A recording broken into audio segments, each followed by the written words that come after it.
Pour sensibiliser sur la lutte contre les accidents vasculaires cérébraux en Côte d'Ivoire, une marche sportive a été organisée à Abidjan le samedi 22 octobre 2022. Ainsi, des militaires et des civils se sont mobilisés contre l'avancée de l'AVC. Ils se sont retrouvés sur la voie principale à Djamé-Benjaville, plus précisément du carrefour 9 kg vers le nouveau camp militaire d'Akwedo. Là, sous le rythme de la musique jouée par le 1er bataillon d'infanterie d'Akwedo, ils ont marché et manifesté. Cette journée sportive a été organisée en prélude de la 3e journée nationale de la lutte contre l'AVC, prévue les 28 et 29 octobre 2022. Parce que les militaires nous ont dit qu'eux aussi, à leur sein, ils ont beaucoup de cas d'AVC. Donc, ils ont souhaité vraiment participer à cette marche. C'est ce qui justifie donc leur présence à cette marche-là. L'activité physique régulière et modérée était un facteur de réduction des AVC.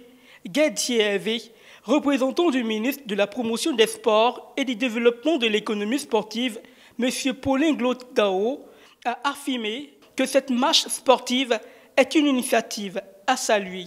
On ne peut faire un développement autour du capital humain sans la santé. Donc c'est très important de créer un écosystème du sport qui a pour point d'ancrage la santé. Donc c'est très important de faire ce genre de marche qui puisse aider les gens à retrouver la vie. Axé sur le thème AVC informé pour prévenir, la marche sportive civilo-militaire a arrêté son objectif visant à lever le voile sur l'importance d'un tensiomètre dans le quotidien des Ivoiriens. D'où la vision, un citoyen intentiomètre, une vision saluée par l'AMI. Nous avons récemment eu un militaire en mission internationale qui a une crise et à la suite de laquelle il est décédé. Nous avons donc accueilli le corps ici à l'aéroport Félix Houphouët-Boigny.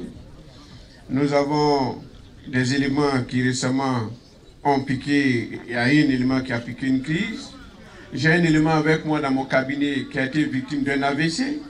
Aujourd'hui, il s'est rétabli, mais je l'ai forcé même aujourd'hui à faire le sport avec moi et tous les jours pratiquement, puisqu'on a 3 séances de sport par semaine. Donc, il participe à ces séances de sport avec nous. Donc, pour dire que nous aussi, en tant que militaires, en tant que soldats, nous ne sommes pas à l'abri. Nous avons été heureux ce matin d'être associés vraiment à cette campagne. Notons qu'à Koutem, l'ONG AVC Espoir prévoit la création d'une plateforme numérique. À moyen terme, une tournée de sensibilisation sur les facteurs de risque des AVC et les signes dans l'aide à Abidjan et à l'intérieur du pays. À long terme, la mise en place de la première unité neurovasculaire de la Côte d'Ivoire associée à un centre de rééducation fonctionnelle ou des soins de suite et de réadaptation.